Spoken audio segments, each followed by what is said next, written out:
l'aviation, CAA, encore et toujours motivé de n'ayant fois dit, na année 2026, on peut, azan l'issue kokubisa, perfection de n'ayant ko sakanate, na ma service naye, sécurité, confort, na régularité, bon di mélanger lundi l'issue na n'ayant ko sakanate, mon côté na terrain, c'est pelas de ces pelas, à Tibabion na la dernière génération, le col Airbus A320, pour ma destination est na ma province pour ma ville, il y a RDC.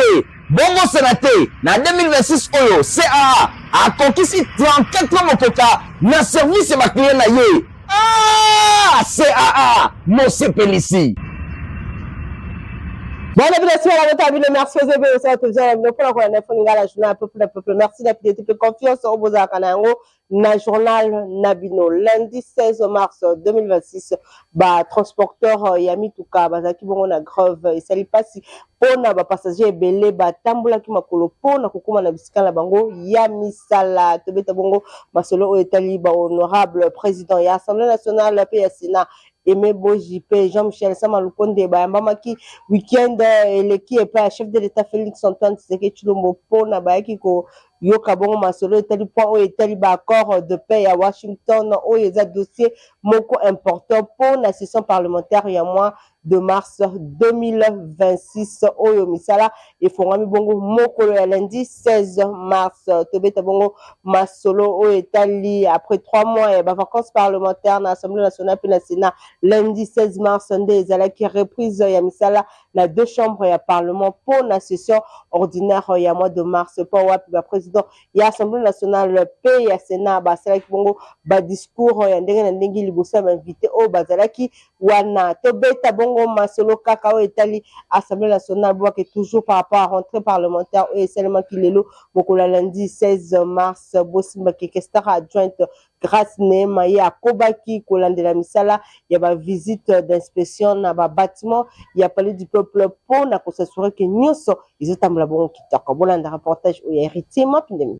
Questeur adjointe à Assemblée nationale numéro 1 à Makambo Etali logistique et institution Oyo honorable grâce Nema à Salaki Bajour et Belé ba visite d'inspection ya ndenge na ndenge na ba bâtiment ya palais du peuple pour na s'assurer na état ya avancement ya misala pe préparation ya rentrée parlementaire ya session ya mars 2026 Oyo esengela ki salima lundi 16 mars 2026 pour na mois Oyo ya mars Bosimba que succession ba visite Oyo na quelques jours ya rentrée parlementaire et tel ce qui assiduité ya questeur adjointe ya chambre basse ya parlement libosé ba prérogative Oyo et pesamelier déroulement ya ba grande activité na ba meilleures conditions et zala ki bongo priorité pe souci na ye na souka série ba inspection azala ki accompagné na équipe logistique ya Assemblée nationale honorable questeur adjoint ACP la kimingi na évolution ya misala pe a confirma ki cérémonie d'ouverture ya session ya mars et kosale mabongo na salle de congrès lokola ezala kamomesano nyonso esili rentrée parlementaire ya 2026 ezali kobanda déjà lundi 16 mars 2026 après série ya visite d'inspection oyo nde questeur adjointe a confirmé que misala nyonso ezali prêt nyonso ekosalema ndenge elongo bani. La qualité de président national et Union congolaise, Ikola Mokuse, vice-ministre, ministre de l'économie nationale, Daniel Mukoko Samba, Boba Keya inaugura qui 3 infrastructures kuna na territoire ya Mbanzangungu na province ya Congo central. Fabrice Lundombi, bas détail. Na qualité na ya président national, ya parti politique, Union congolaise, Ikona Mokuse, vice-premier ministre, ministre de l'économie nationale, Daniel Mukoko Samba, a procédé qui samedi 7 mars 2026, na inauguration, il y a 3 infrastructures majeures, Oyo ezali destinées pour soutenir l'activité économique ya territoire ya Mbanzangungu, na province ya Congo central, ezali bongo 2 ponts, cabine électronique moko ezali réalisé na bénéfice direct ya population locale. Premier pont oyo euti kotongama ezali bongo na fonds propres ya ministre ya économie nationale professeur Dr Daniel Mukoko Samba. Yango ezali situé na village Nzenze pe ezali baptisé Pont Lukazi. Yango ezali kosangisa désormais 8 villages mobimba lokola Nzenze, Kititi, Nkunda, Maïdi, Lombo, pe village babengi Toma. boyebakisana vioka yango ezali bongo ba localité oyo ezali nzinga infrastructure oyo ezali pona objectif ya ko faciliter ba échanges commerciaux entre ba village oyo pe koluka ndenge nini ko renforcer approvisionnement ya marché ya Mbanzangungu. Boye na maloba na ye na occasion oyo président national ya parti politique Union Congolaise Ikona Mokuse Daniel Mukoko Samba atalisaki gratitude na ye envers bakter nyonso oyo bakontribuaki pour la réalisation ya ouvrage oyo pe asengaki na population bayeba na ko assurer gestion moko responsable pour na ko garantir durabilité alobi azane sengo ya makasi pour na oyo euti bongo kosalema alobi mutu moko na moko esengeli ayeba na ko veiller pour na ko entretenir pe koluka ndenge nini infrastructure oyo etongami eyeba na ko umela makasi aprofitaki na rencontre oyo elongo na population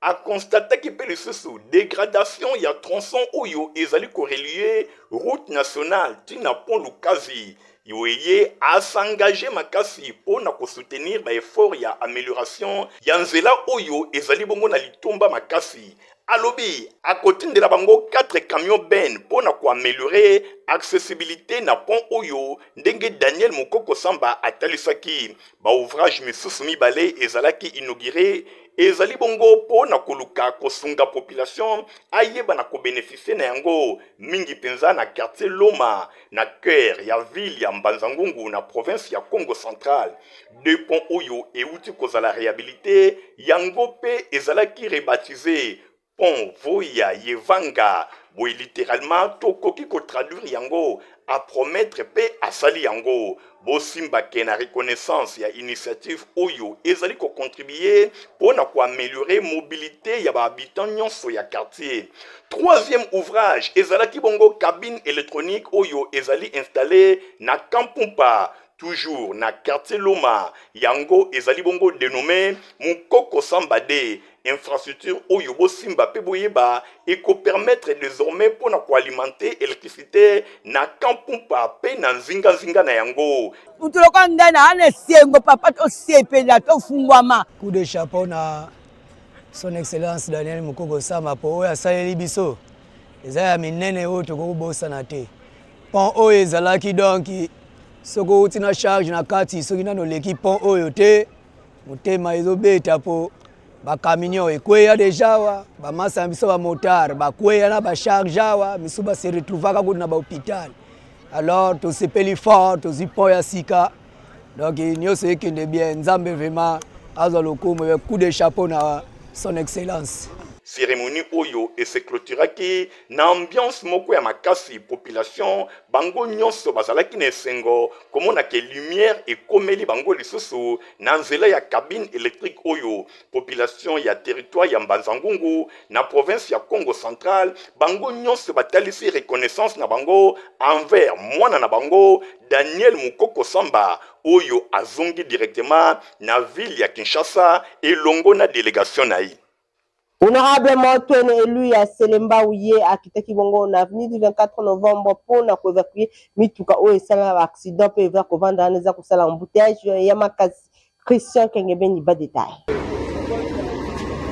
Tango tobengaka ye honorable du les responsables ezalaka na tina po tango nyonso azalaka na écoute ya population na ye ya commune ya Selembao oyo bapesa ye mandat pamba te mikolo eleki azalaki saisi na même population oyo avandi nzinga ya route 24 novembre ke bamituka oyo esala ba accident etondi ebele na nzela kobanda libulu ya kitoki mosi tina zape nyonso wana ezali kokoze ba embouteillage pe ba accident misusu kutu esali déjà presque 2 mois kaka esika moko molobeli ya peuple honorable maotwene papa Selembao très attentif azwa kimbela ti epai ya bakambi ya ville ya Kinshasa précisément ministre provincial ya transport pour na évacuation ya mituka oyo na esengo ya population bazanga kite koloba boyi. Merci pas ya honorable Maotweni nde na sale effort ko mituka nyonso oyo elongwa tala biso ba mama to lukambo na prince donc mituka ne vanda ki somme bana bazoke ne classe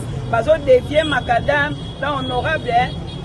na PC merci mille 2 mois plus de 2 mois balongola ngote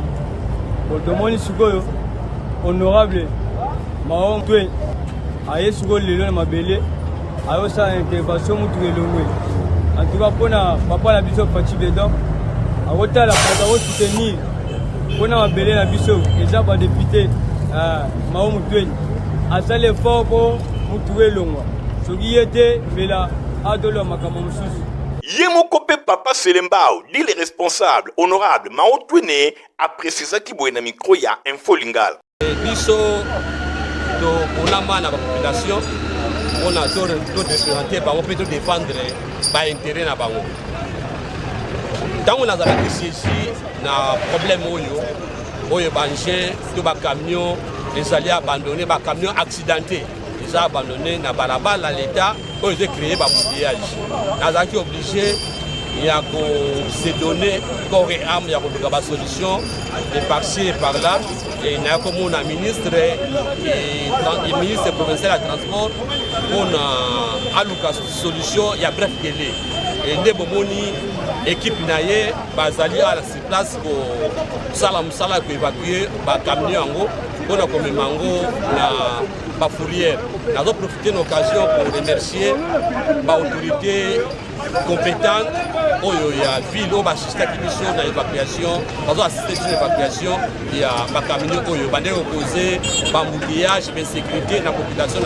il y a Selembao. Ah oui, tala libala kitoko entre honorable Mao Twene et longona population na ye ya Selembao, bazala kami balete, kaka yemoko honorable Mao Twene.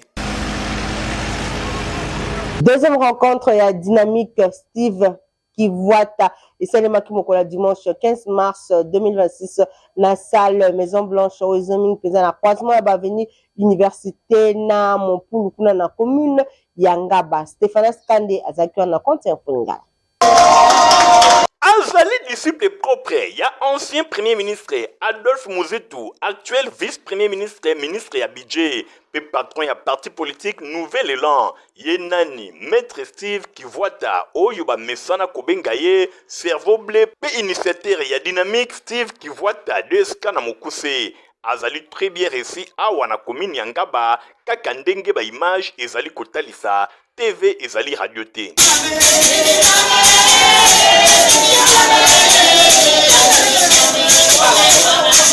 Démocratie et emploi, des thèmes oyo ezalaki exploité entre maître Steve Kivuata et Longona échantillon ya base naïe. Ezalaki échange moko vraiment interactif kaka ndenge bozali komona boyoki sujet ya démocratie définition historique pendenge nini démocratie esengeli etambola pona kozwa pouvoir na nzela ya élection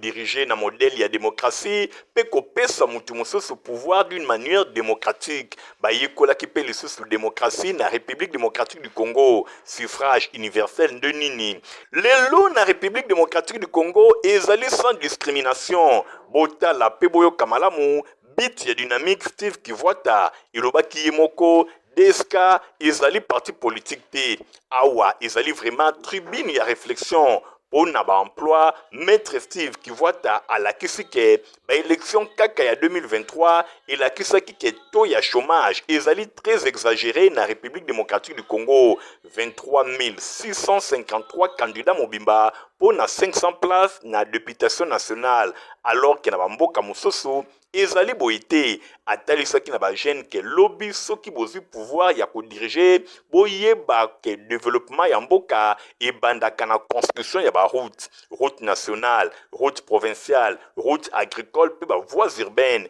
ya ngonde et ko faciliter trafic entre ba centre ya production na ba consommateur to pe population ba j'ai à question pe ba réponse ezalaki au rendez-vous maître Steve Kivuata apesaki bango ba réponse kaka ndenge esale makana ba auditoire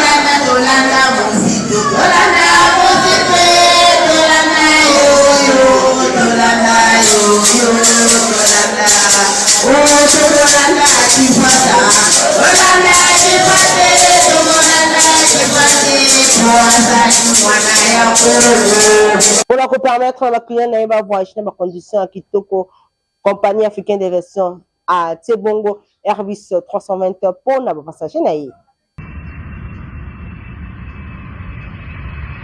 Ah oui, Compagnie africaine d'aviation, CAA, encore et toujours motivé de Ninga Fatedi. Na année 2026, on peut, Azan Lissous Kokubisa, perfection de Ninga Kosakanate, na ma service d'ailleurs, sécurité, confort, na régularité, bon, di mélange lundi Lissous na Ninga Kosakanate, mon côté na terrain, c'est Pelas de ces Pelas, à Tibavion la dernière génération, le col Airbus A320, pour ma destination est na ma province pour la ville, il y a RDC. Bongo Sénaté, na 2026 Oyo, CAA, a conquis 34 mokoka, na service et ma client na ye. Ah, CAA, mon Sepelici.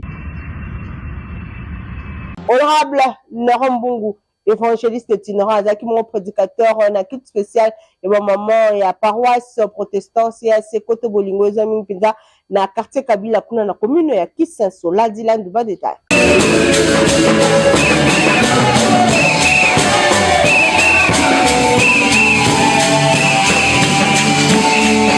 Paroisse protestante CAC Koto Bolingo Oyo ezwami na quartier Kabila na commune ya Kisenso na bokambemi ya révérend pasteur titulaire Samuel Somono Mvingu na révérend Désiré Ngina Bango Bayambaki présence remarquée ya évangéliste itinérant honorable Nerombungu Oyo ayaki ko prêcher na cadre ya jeudi spécial Oyo ezalaki bongo culture ya mama po na côté ya kasi bango bapesaki invitation spéciale et pas ya évangéliste itinérant honorable Nerombungu po aya kosakola sangomalamu ya bokonzi na Nzambe honorable Nerombungu évangéliste itinérant ayaki ye mokote ayaki pe na délégation na ye ya kafu oyo bango balandaka ye bisika nyonso bosimba pe boyebake ambiance ezalaki vraiment de taille ba mama bayaki ebele po na koyoka évangéliste itinérant na thème na bango reconnaissance oyo ezali ko favoriser unité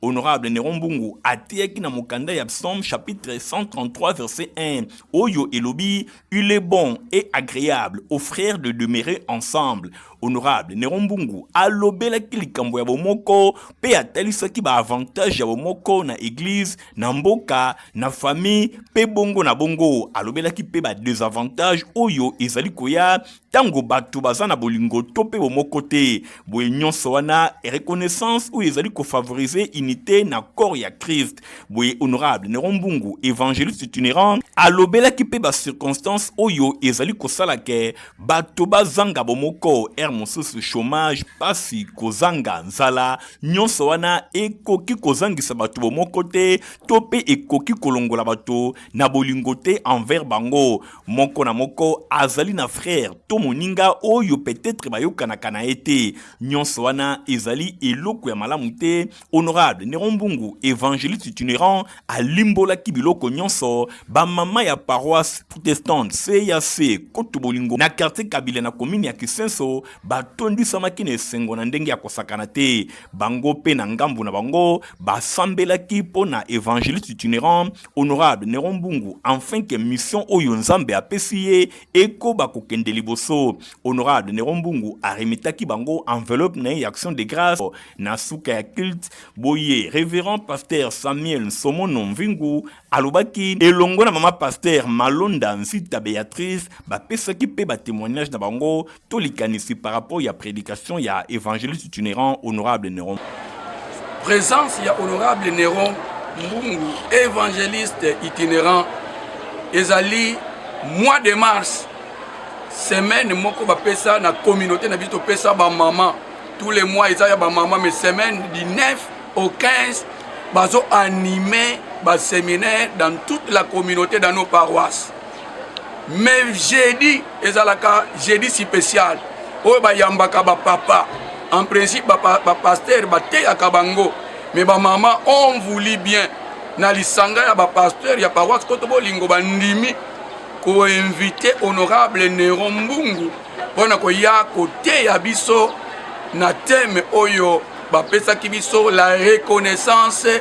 de Dieu na tina ya kolamusa et saliri ya ba mama Pote, lelo ezalaki jeudi spécial. oyo toinvitaka bapapa paster bateya biso me biso lie tozwa bapaster tozwi évangéliste itinéraire ya koteya biso yango tobengisaki ye en tant que jeudi spécial ya bamama aya koteya biso matei ne eleki kitoko alendisi biso malamu po te biso bana na nzambe tozala bato moko ya bainquiétude te tozala bato moko baza na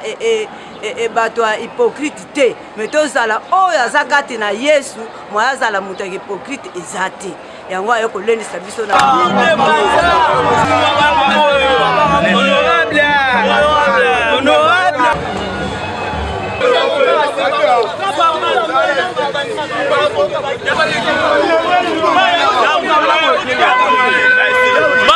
la société bosimba ke elonge moko akufaki après bitumba ya oyo bazalaki nango na moninga na ye pendant ke bazalaki kobeta bale nyonso elekalaki bongo na quartier plaza kuna na commune ya Ntsele bona na explication ye na nini babanda kosaka yaloka accident nakata bale bazosakana ninga zakaka o mlinga tidikilo biso toganye mpe toganye aliyekolaki kokwea kuna bamoko akangami bakende hôpital kuna oyo akufi eza makambo yango ya famille makambo yango nayebi yango te sitasala mosala naye kobeta bale moko atindiki moninga kufili mpe baye kokanga ngai aza kobeta bale komanda nayebi kotumbela kosamba te place babeta bale nazalaki te oyo elekaki kuna nayebi te ndenge bango bazoloba na ndenge nakoexplike ndenge nini mpo ngai nazalaki na ndako donc mwana na yo aza na age nini 12 ans incompréhension ekoti ntango batie bisoki nini moninga akangi na gorge agorge ye ti mwana aye komona na liwa tointerpele baboti balobi tobandi omona ndenge bazobeta na bango bale eza g eza lokola accident bango maboko tozozela partie plaignante baya bango nyonso balia kasa to transférer bango auprès ya officier ministère public à qui des droits pour compétents et pour que la justice soit faite. Dévoilement ya Pierre Tombal ya professeur Moïse Ilunga pe ya molonga na ye eselemaki kitoko mokolo ya samedi 14 mars kuna na cimetière ya Kimberley sur place témoin événement héritier mopine Pigor Ntingi. misala malamu oyo moto asali na mokili ezangaka kobota mbuma te pe liwa ekoki kokabola moto to mpe kolongola bolingo soki moke te awa toza na cimetière ya Kimberley na province ya Congo Central mingi mpenza na territoire ya Kasangulu epai wapi libota ya professeur Moïse Ilunga Kachumanga bayaki kodevoile ba Pierre Tombal na ye elongo na molongani na ye mama Bakadi Mpanda Ntumba Julienne oyo bango mibale bakufaki na mois de décembre ezalaki bongo le 12 décembre 2024 pona mama Bakadi Mpanda Ntumba Julienne pe le 15 décembre 2024 pona papa professeur Moïse Ilunga Kachumanga bosimbake bana libota bandeko pe bayebani bayaki na cimetière ya Kimberley pona kosala cérémonie oyo ndenge kaka bino moko bozali komona na nsima ya maloba oyo epesamelaki oncle paternel pona kotalisa objectif ya kokomi na bango na cimetière ya Kimberley mbala moko prière esalemaki epai ya moko ya bana ya papa Moïse pe mama Julienne Chikose oyo azwaki maloba pona kosala prière bongo na mbala moko dévoilement ba Pierre Tombal mibale esalemaki ndenge kaka bozali komona ezalaki moment moko ya émotion lisusu makasi.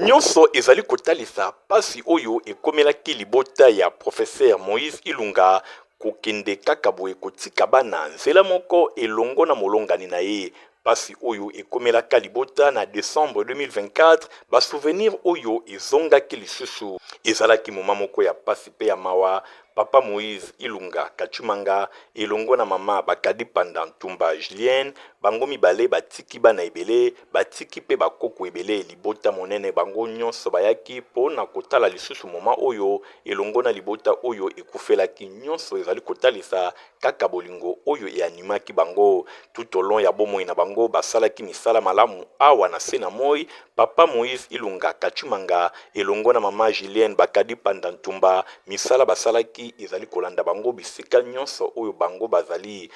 na nsima na bango pe bana elongo na bakoko pe bandeko nyonso bazali kobosana bango te. Na nsima ya cimetière ya Kimberley boye rendez-vous epesamaki na espace Raïs na commune ya Mongafula na cité verte epai wapi libota bandeko baninga pe bayebani bakutanaki mpona kokabola mwa cocktail oyo epesamelaki bango. Liwa ekoki kolongola bolingo soki mokete. Papa Moïse Ilunga Kachimanga elongo na mama Bakadi Mpanda Ntumba Julienne boye libota bana bandeko baninga nyonso pe bayebani bakobosana kabino soki mokete botikali toujours na mitema na bango. Pota walonga pola bana na mineza potiwa pibu koloko minango pisaka santé ya kitoko. Protivap encore et toujours. Oyo mama bituna tuna aye bakate tirero apesa mwana ye bire. Ebe na santé kitoko boye. Olesaka ye nini? Aliaka Protivap. Soka ba mama nyonso batimbe ya Protivap poto kitoko pona ba bébé pro. Mama ye, soma ye. Mwana na ngai depuis abanda kolia akoli boye. Aliaka kaka Protivap. Protivap.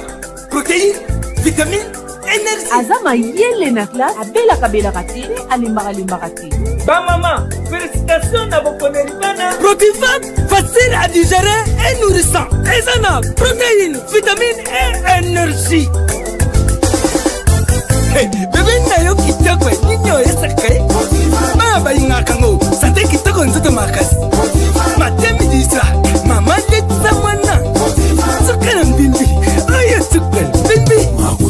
Protivap. Metesat a tindi bongo provision météorologique ou est consacré na mois ya mars, avril, pe na mois ya mai. Agence nationale de météorologie et de télédétection par satellite, Metelsat Namokuse, Aouti Kopé Sabiso, prévision climatique saisonnière pour na février, mars et avril 2026 à la République démocratique du Congo. Bosimba Peboy Baké, durant période ya février, kino avril, ba précipitation excédentaire et monani na ba ville ya République démocratique du Congo, Lokola, Kinshasa, Mbandaka, Gemena, Kisangani, Boende, Kolwezi, Manono, Bondo, Bunia, Butembo, Kalemi, Goma, Bukavu, Basoko, Buta, Ilebo, Lusambo, Kananga, Unongo, Lubumbashi, Mbujimai, Kikwit, Bandundu, Matadi, Boma, Mwanda, Kindu, Isiro, Péville ya Chikapa. Boye pona ba perspective ya climat au cours ya ba mois ya février pe avril 2026 awa na République démocratique du Congo ezali kotalisake ba précipitation excédentaire yango et monisami na République démocratique du Congo mobimba. Boye natina wana probabilité et monani ya ko enregistrer ba précipitation ya makasi oyo ekoki komema ba inondation pe ba glissement ya terrain. Natina wana Metelsat ya République démocratique du Congo a pesi message oyo pour na ko avertir ba autorité pe population afin que ba disposition ya malonga eye bana kozwama. Vous savez que bele pour na kolanda folinga la journée peu pour la plus que vous se ça merci Negor Ntingi Matomi Nazaki bon nasima caméra pe na montage héritier mapinde mi sport za ki journal ngala bino to psane rendez-vous ko sel ko au revoir.